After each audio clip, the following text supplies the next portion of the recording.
In this lecture, we will learn how to use the mates coincident, parallel, and perpendicular. Those mates are the same ones we used in sketching, with the exception that we are applying them in a three-dimensional space, compared to the three-dimensional sketch. We will be making the following assembly, which consists of 4 different parts. So let's go ahead and start by adding the parts to the assembly file. You can download all the parts from the download section. We will start by opening a new assembly file. So we're going to new, and we're going to open a new assembly file. And now we're going to add all the 4 parts. So we're going to browse, and we're going to see the parts. We're going to start by adding the base part. This part is going to be fixed, and for that we are going to choose the part block. So here's the block. I'm going to click, and we have our block. This part is fixed. Now let's go ahead and add the other parts. We're going to insert components, browse, and then add the other 3 parts: rectangle, square, and triangle.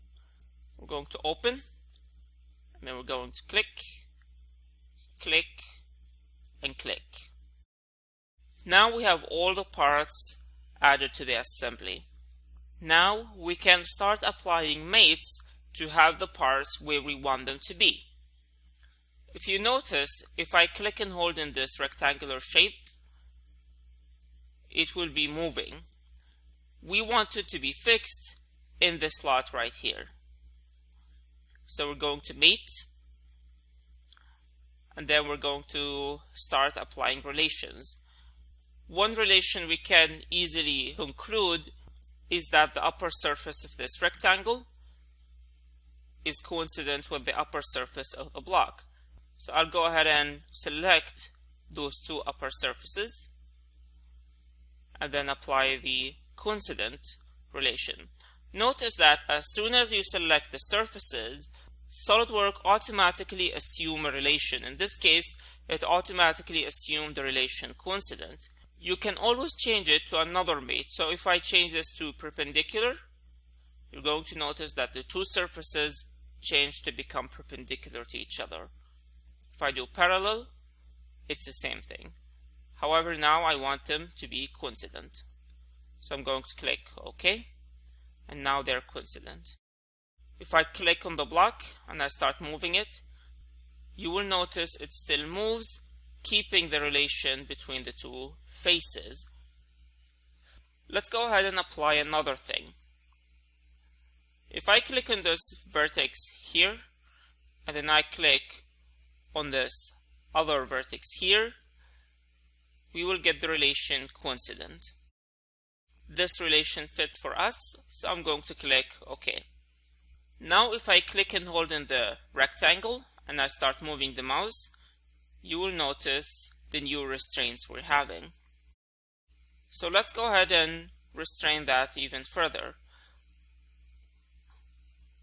I am going to apply another relation between this other vertex here and the other vertex in the block. Again, we want them to be coincident, so we're going to click OK. And now we have this rectangular shape where we want it to be.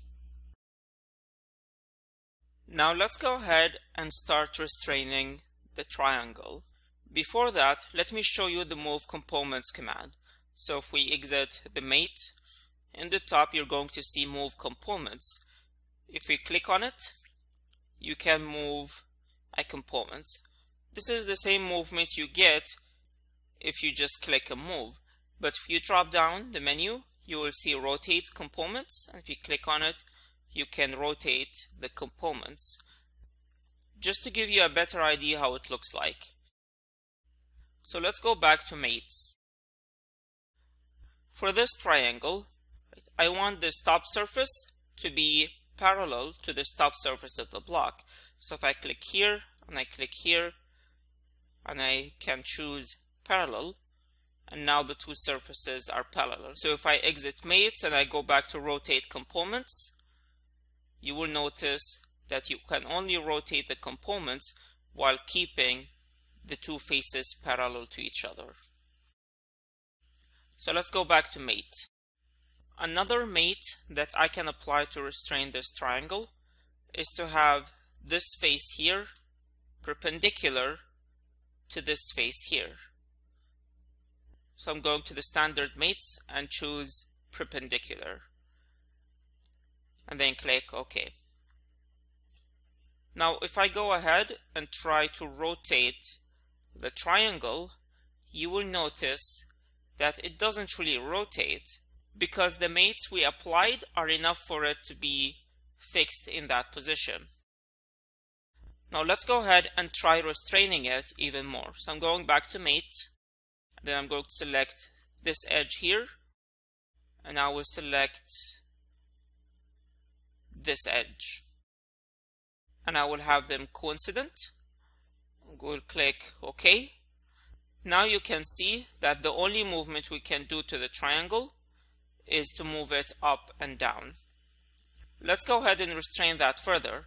I'm going to select this upper face and then the upper face of the block, and I will have those coincident. Click OK, and we have already constrained the triangle. So if I click and hold in the triangle and I try to move it, it's not going to move anywhere. If I exit the mates and look at the design tree, you will notice that next to the block there is the letter F, which means it's fixed.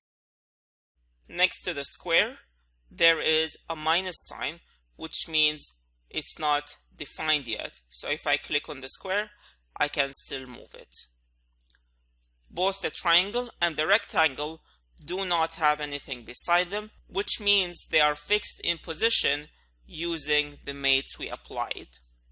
To restrain this rectangular and triangular shapes, we have used the relations coincident, parallel, and perpendicular. While we are here, go ahead and practice those mates to restrain the blue square shape.